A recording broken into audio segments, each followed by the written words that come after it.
You can be profitable on paper, but you are broke physically. That has happened to me before. If you have business loans, reduce unnecessary pressure. Pay off every high interest debt early. Build multiple income streams.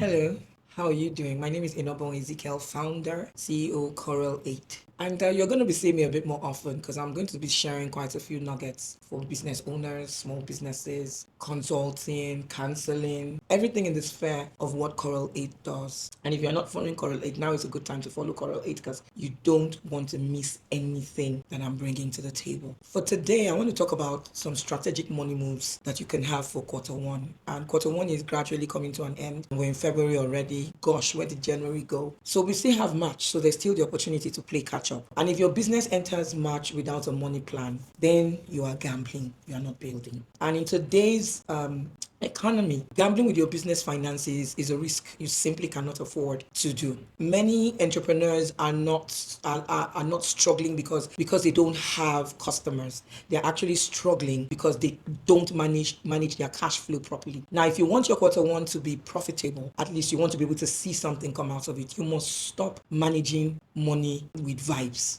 I've heard this thing a lot, money vibes. You must not stop managing your money with vibes, because while good vibes are essential for morale, something to boost you, just to make you happy, they don't pay your suppliers.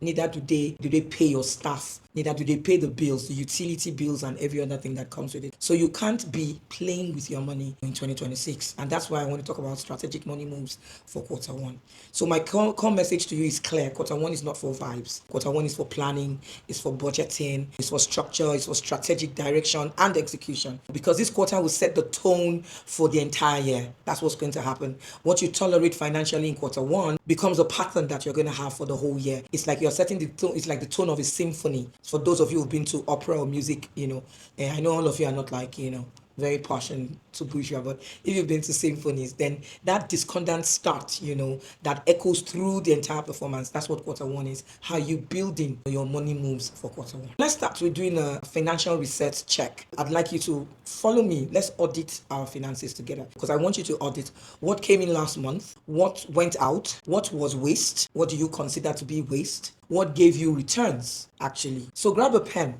Open that spreadsheet or worksheet that you have on your table and let's get real with your numbers. That's what we do here. We do data incorrelate. Get real with your data. If you do not track your money, you cannot grow. You can't scale up. And the way your business started in the year is probably the way it would end. So get your pen, get your spreadsheet, get your worksheet, and let's do an audit. Now for the top strategic money moves for quarter one. Create a quarter one budget. Very important. Separate personal from business. Allocate money for operations, for marketing, for staff, for savings. Separate it. If your business and your personal life are sharing the same account, you're already bleeding money. You are bleeding money. If you're trying to fill two buckets with one hose, eventually both will run dry and you won't know where that leak is coming from. So first of all, create a quarter one budget. Quarter one budget for your personal funds, quarter one budget for your business. Very important. You need to separate the two. It's so important because if you do not separate the two, and there are quite a number of ways that you can do that. You can build all the spreadsheets. Thank God for technology. There are different ways you can put this together, and it's so important that you create that budget. Number two, build an emergency fund. This means both of your business emergency fund and your personal one. Profit is good, but reserves are what keeps you alive because unforeseen challenges aren't a matter of if, they are a matter of when. So when you create an emergency fund for your business and for your personal fund, you can automatically know that you're ready to bridge the gap at every point in time when you have an issue to deal with. So when you have an emergency fund for your business, you really do not need to tap into the profit that you made. And you have an emergency fund for your personal funds, then what you're also saying is you do not have to get into your business funds to solve problems when they come. Number three, prioritize your cash flow over profit. Yes, you can be profitable on paper, but you are broke physically. That has happened to me before, and I can tell you that for free. You're profitable on paper. You know that, the funds came, you've done what are the expenses, fuel, and all that. But in retrospect, you're actually broke. Your cash flow keeps the business from running always. You need to ensure that you prioritize your cash flow over your profit. You must be liquid at all times. Number four, you need to stop emotional spending in business. Yes, there's something called emotional spending in business. Examples could be equipment that you don't need, renting an office space just for vibes so that they can see you that, oh, my office is at Lagbaja Street and all that, Branding for aesthetics. I have a lean expenditure in terms of operational cost in some areas of my business. Branding for aesthetics without strategy. You're just branding. If you go to an office, you see something that is there and suddenly you feel, whoa, you need this in your office as well. No strategy. Why do you need that in your office? Not every upgrade is a growth. You need to know that. Not every upgrade is growth. And some upgrades are just ego. You're just trying to follow the crowd. It's not adding any value to you. That fancy office space, looks great on Instagram, on TikTok, on YouTube, on Facebook, but is it actually driving revenue? That entire space, is it driving revenue? It's very important that we're checking up on stopping that habit of emotional spending in business. Number 5, invest in marketing wisely. You need to track what works. Spend where your ROI is measurable, your return on investment. If you are not measuring, you are just spraying money. Every dollar spent on marketing should have a clear purpose and a measurable medium. It is so important that you're doing it. Number 6, pay off high interest debt early. If you borrowed, for instance, if you have business loans, reduce unnecessary pressure. Pay off every high interest debt early. If you got a deal and the deal paid off, just clear it out, because there's no need for you to say you must follow the trend. Pay it off, because if you do a summary of the interest you've been paying on those loans, they probably outweigh even the capital and the profit you were supposed to get from the deal you did. It frees up capital, it reduces financial strain on you. Number 7, build multiple income streams from your products, from your services. What else can you do from what you do? Look through it. What else can you do from what you do? For Correlate, for instance, we do business processes, we do strategy formulation, we do trainings, we do consulting, we do counseling. So those are different streams of income all under one roof. So relying on one stream of income in this economy is financial blindness. It's total financial blindness. Diversification isn't just for investors. It's for very smart entrepreneurs. And it's important that if you're building your business, you're constantly looking for the different multiple streams of income that can come out of that business, either from the product end or from the service end. So here's a practical action plan for you. You can call it a simple weekly plan. Week 1, audit your expenses. Check what are those things that you're spending on that are frivolous, that is not needed. Number 2, set your budget and your savings in week 2. Set your budget and savings in week 2. In week 3, launch one income strategy from your product or your service. Launch one income strategy. And by week 4, track the results and the outputs that come out of it. Very, very important. You need to track. If you're not tracking, they know me for tracking. I track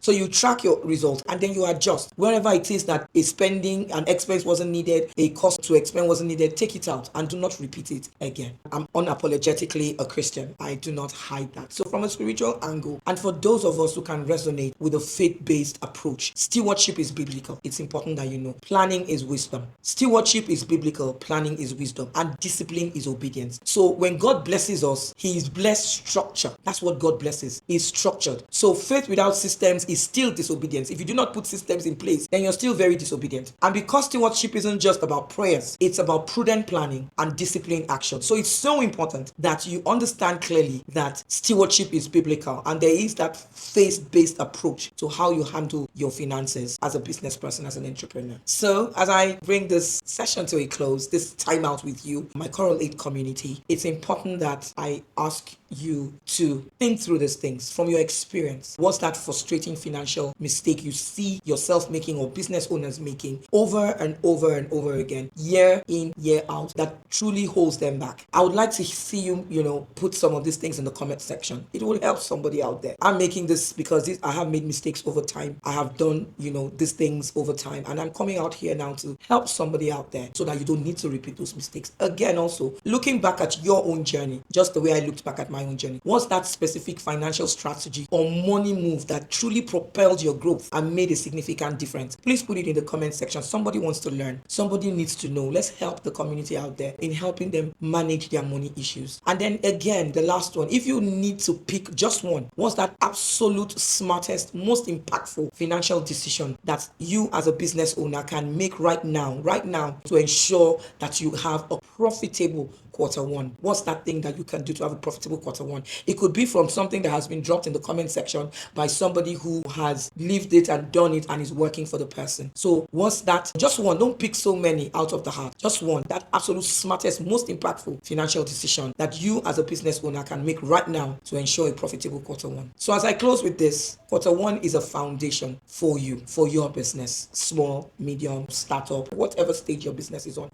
So one is a foundation. If you manage your money well now, you will enjoy the rest of the year 2026. So let's make this year the most financially and strategic year yet, starting with quarter one. If this has, been added value for you, please follow us, share, subscribe to whatever Correlate is putting out there. Call us, reach out to us, and we can come and have sessions with you, strategy sessions. We can look at your business and do some formulation of your business that can help out, so we can help to close out the leaks. If you need us to come do some trainings for you and your staff, that's what Correlate does. And on the other end, if you have some of your staff that require a bit more nudge, counseling sessions, we are also here for you. But make sure that you are tracking and auditing and ensuring that you have a budget for your business. Let's see how quarter one goes. Come back to us and tell us how quarter one worked for you. Thank you so much for listening. It's been an awesome pleasure to bring this session to you. And look out, I'll be bringing more your way, more nuggets that you can learn from as a business person, as an entrepreneur. Thank you so much for having me. I remain Inobong Ezekiel, founder and CEO, Coral 8 Limited, where we impact lives and we shape futures.